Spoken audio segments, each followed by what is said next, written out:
Hey everyone, it's Journey with PKD coming back at you with another video, but today folks, it's a somber one. For today is officially Star Wars Funeral Day, where the folks over at Film Threat, Chris and Alan, are gathering fans from around the world for all of us to collectively express our condolences, offer our sympathies for the death of one of the greatest film franchises the world has ever known, Star Wars.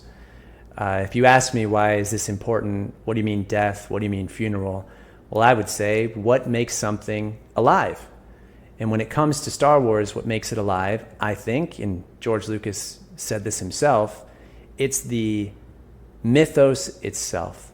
Lucas once attributed the success of Star Wars, the entire success of it, to the psychological underpinnings that have existed for thousands of years within all of us of how we struggle with life, how we deal with trials and challenges and temptations and the dark side and our flawed nature and how we fall down and we get tricked and all of these different things.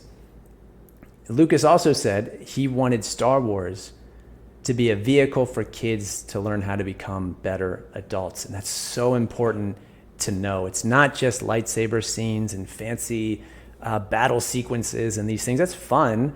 But that's not the essence of what makes Star Wars Star Wars. If we need any more contrast of that, we only need to look at the last 10 years of what we've been given. When you take classical traditional heroes and you invert and pervert their journey, when you take the hero's journey itself and you distort it, man, do we have serious problems. You give us characters with no flaws where they don't have to earn anything, we can't relate. When you blur the lines between good and evil, we get confused.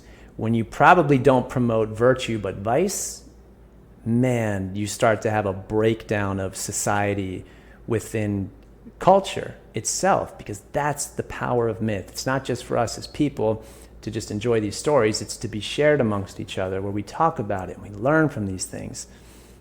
And that's why it's important to acknowledge that there's been a death. For just like good things in life, it's important to say if something has changed, if there's a new chapter. And as fans, this is important to voice to the powers that be, that we don't recognize what's going on anymore, that there has been a problem, there has been a sea change. Just like when you say I do in marriage and you take this new positive step forward in this great new adventure, so is true to say that something is dead and resting in peace, so that you can also make different decisions from that point. So friends out there and fans, I feel you. If you're with me and that something has died here, the Force is a hopeful thing. Remember, it'll teach you, it'll guide you.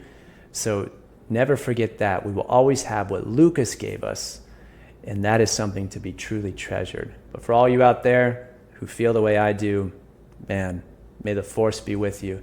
And stand up and say, yes, Star Wars has died. May the Force be with you all out there. Godspeed. And may Star Wars forever rest in peace.